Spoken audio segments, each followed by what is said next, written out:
Hi guys. Hi guys. Welcome back to another episode of yet another podcast. This week's topic is movies and mainly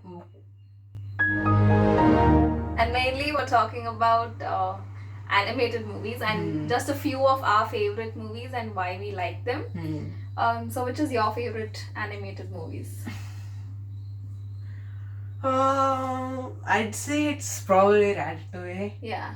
Because the concept of that movie, a rat becoming a chef and helping an amateur chef to grow his empire in cooking and his restaurant, that's such an amazing concept.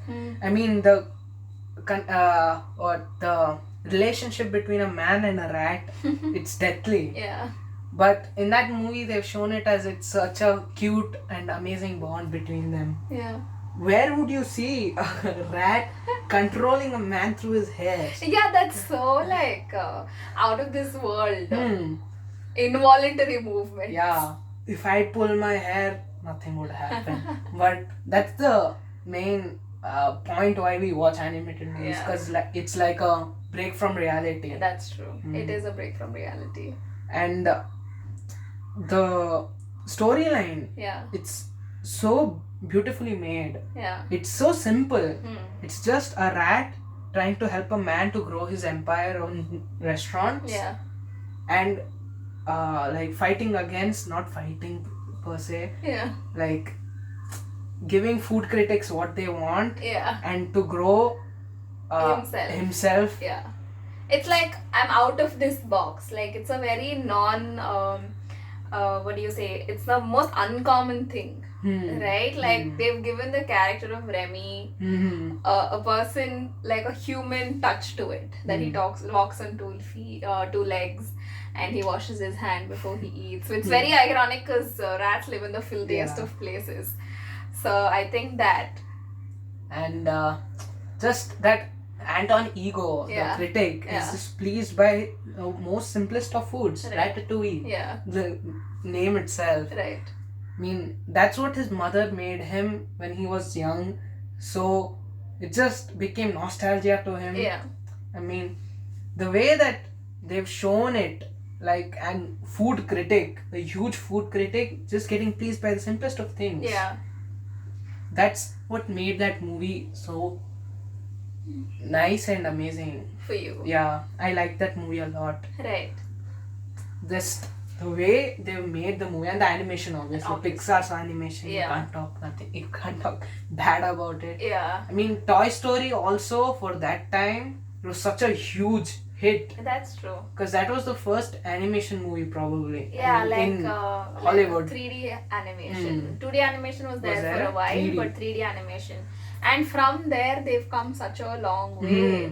Pixar, from like Toy Story 1 to Soul recently, which had the most beautiful realistic animations.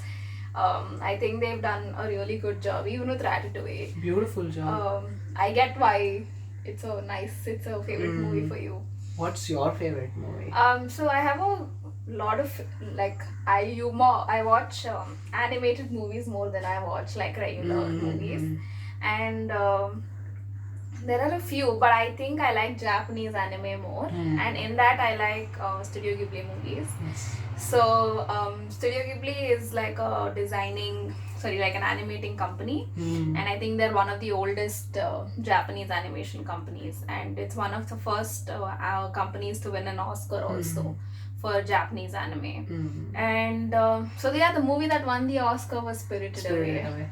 And the reason it's so close to my heart is because that was the first Japanese anime movie that I had watched, and I was hooked from then, obviously. And also, so basic storyline of Spirited Away, is just that there's this girl whose parents turn into pigs, and she's in this world which is not reality, like it's not the human world, it's a spirit world.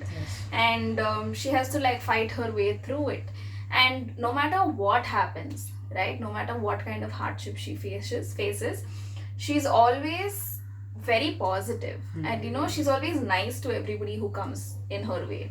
She's never mean to anybody, and whatever she does with passion. And she loves whoever she comes across. So I think that and that resilience that she shows in that movie, that no matter what happens, I will save my parents. So I think, and also the pure representation of friendship and love in that movie. It's so innocent and it's so pure, and I think that's the reason why that movie is so close to my heart, and I've watched it multiple times. Some 25 to 50 times easy. Yeah, like especially when we used to have submissions and all. It used to, like, I used to watch that movie on repeat and get my work done, because I can picture frame to frame when this dialogue is happening. I know exactly what scene is playing out. So I think that's why Spirited Away is one of my most favorite movies. Then what else is your in Studio Ghibli or in the other movies that I really like, I think that's a tough choice. I like Kung Fu Panda also. So that's another movie that I've repeatedly watched. Yeah, DreamWorks. I think DreamWorks' first movie that I watched was Rise of the Guardians. Jack Frost's character sort of like the animation in that sort of blew my mind, with Santa Claus and the bunny, Easter Bunny, and Tinkerbell. I mean, sorry, the Tooth Fairy, and Jack Frost's character, where it's so nice that he became a child legend because he died saving his sister. He fell into the ice cube, the ice lake, and then he fell down to save his sister, and then he became a legend because of that. So I think that's a very it's a very pure, heartwarming movie. Yeah, it's a very nice movie. And you were talking about Kung Fu Panda. Yeah. The cast of Kung Fu Panda is just so mind blowing. There's like Jackie Chan, there's Angelina Jolie, there's Seth Rogen, there's Jack Black. Yeah. Such a huge cast, and yet the movie is so mind boggling. It's so cute also. Where would you expect a panda to be the dragon warrior? A panda to be a dragon warrior. Especially somebody who knows Kung Fu. And a panda, like if you've seen panda videos, they're such clumsy creatures. Like they can't even sit straight on a eucalypt, like a tree. Like it's just they're such clumsy creatures. Continue. But it being a Kung Fu master and becoming the dragon warrior, that whole process is just so funny. I mean Jack Black, he's done justice to Po. Yeah, agreed. His voicing is so beautiful in that movie. Yeah. It's so funny. The puns in that movie, just amazing. That movie is fantastic. Okay. Fantastic. I mean, it's just a very amazingly animated movie also. Yeah. It's very well done. Yeah, well done and well animated. Who's your favorite character in Kung Fu Panda? Po, obviously. But instead of Po, I'd say Mantis. Yeah. Mantis and Monkey. Snake. Oh, Monkey, okay. Both of their banter? Yeah. It's just very funny. I think I like Shifu. Shifu is such a straightforward and in the face, and he has this love-hate relationship with Po. Yes. He's just like, I did not train this guy. How did he become the dragon warrior? And it takes him so much courage and acceptance, and to let go of his ego, to actually accept that, okay, not one of my students has become the dragon warrior, but somebody else, and now it's my job to sort of train and make sure, and in the end he's just like master in the third movie, which is, I think in the third movie, I think that's a nice way to round it up.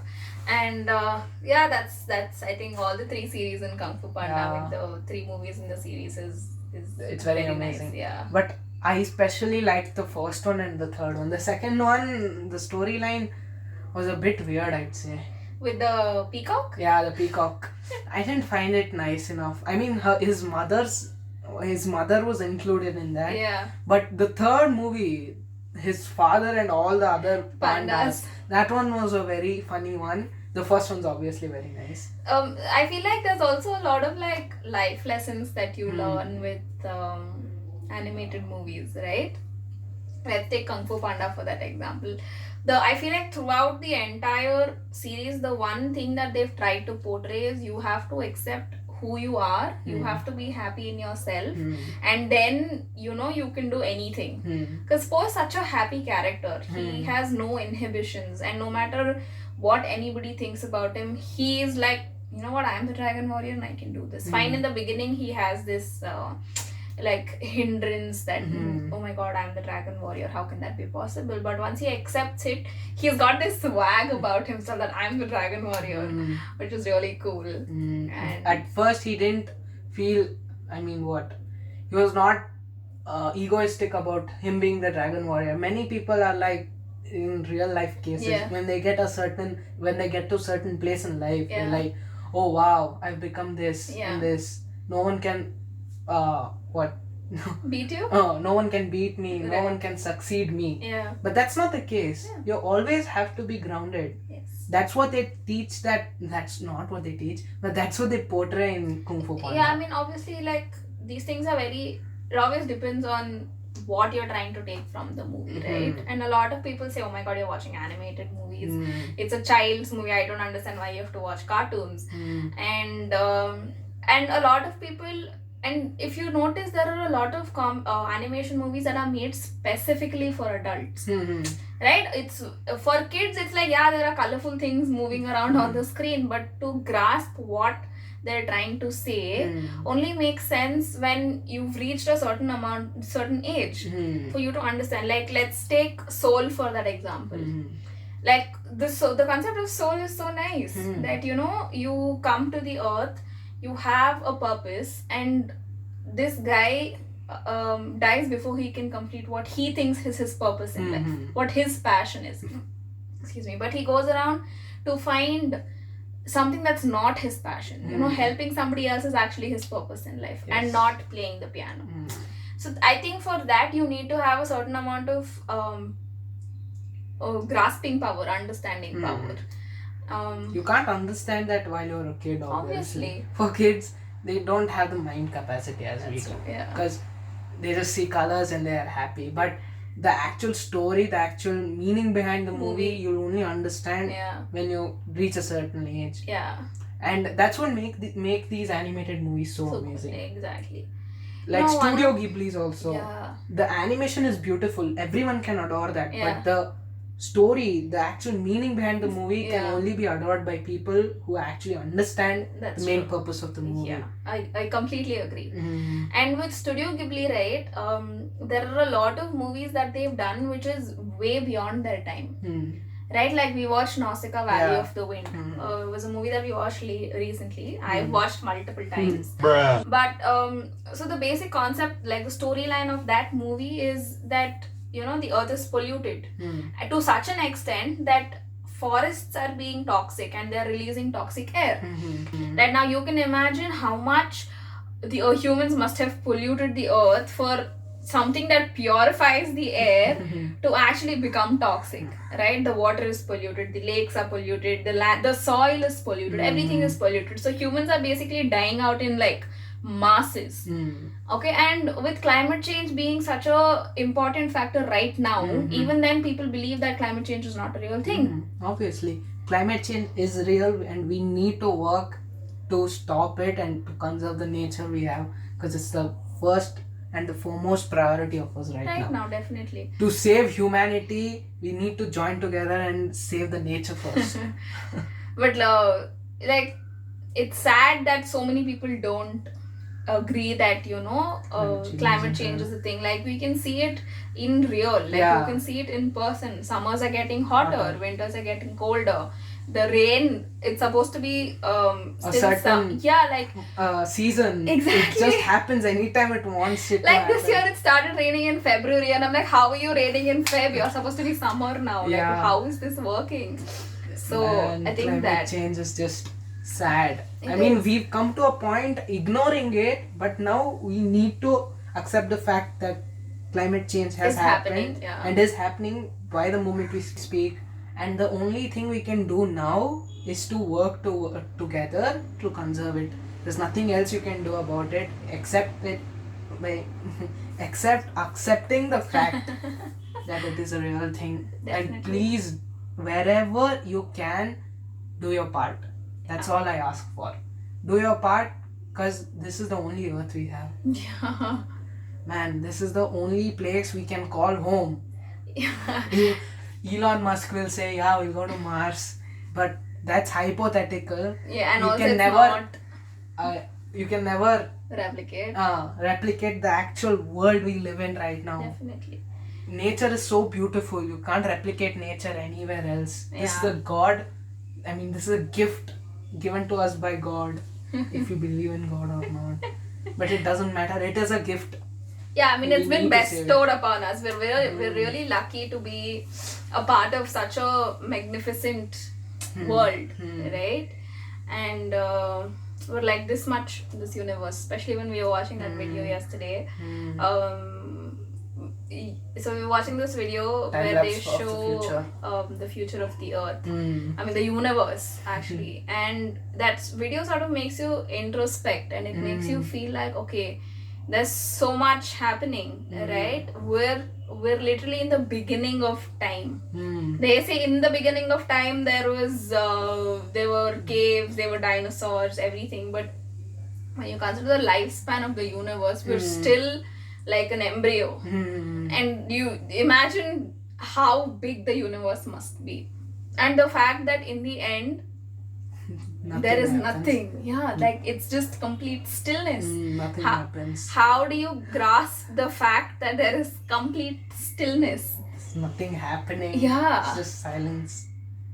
Dark matter everywhere. Like, you can't keep quiet. Like, silence is haunting. Yeah. Imagine the entire universe is just silence. It's a terrifying thought. But whatever, coming back to Nausicaa, we sort of strayed out of topic. But that movie is also mind-boggling and mind-bending, actually, because the way they've shown how instead of even if the nature is working against us, we still have to respect it, because it worked for us for so many years, and we've taken it for granted. Yeah, obviously we have. Now, before, I think after also, but we have to try to respect it and always try to help it in any way possible, because it doesn't ask us anything. Yeah, we should give it by ourselves. Yeah. That's it. That's such a beautiful thought of that movie. That movie, in the end they also show that, so basically what's happening is that the insects who live in the forests have evolved in such a way to protect people from burning out the forests, right? And this has happened over a period of 1,000 years. And everybody is just like, the insects are there to harm us. But when Nausicaa goes into the forest, she realizes that the insects are there to actually protect the humans. They're there to protect the forests, because the forest is purifying the air. It has to purify itself because it's absorbed all the toxins. It has to purify itself and it has to fossilize. And the insects are helping that process. And it's such a beautiful journey from her trying to protect those insects, trying to go hand in hand with nature to save her and her people. So I think, like you said, it's a very nice thought in that movie, and for that time I think it was like commendable. They did a really good job with the storyline. Just the thought process of the movie. Yeah. You could not think of it normally. Like, you have to be extremely creative to think of that, because I believe that post-apocalyptic scenes are real and it may happen. We may get affected and we may turn into zombies.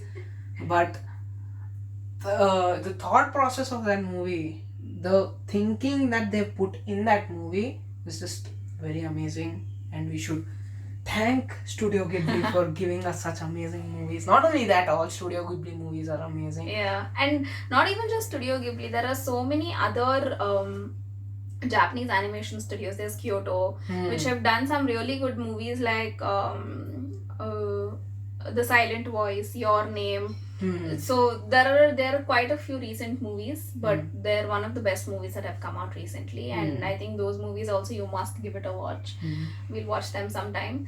But and other than Ghibli also, like even Pixar, DreamWorks and Disney, all of them, all their animation is just, it's very, very nice. And obviously then there's Indian animation. shows like Motu Patlu. Motu Patlu. I do not understand. It was your favorite thing once upon a time to watch Motu Patlu. No! God, please, no! No! But yeah, I think that's a topic for another day where we're talking about like TV reminiscent childhood TV shows. So, which have I think changed a lot from your childhood, from our childhood to your childhood. Yeah, so obviously. I think that's another topic For sure. we can talk about. Okay. So, thank you for watching this episode. My hair's a mess, obviously. Thanks for watching this episode. Do share and subscribe. Do subscribe. And we'll see you in the next one. Bye. Bye. College girls give a nigga head in my raps. Rockstar life, so much money, I'll make you laugh. Hey.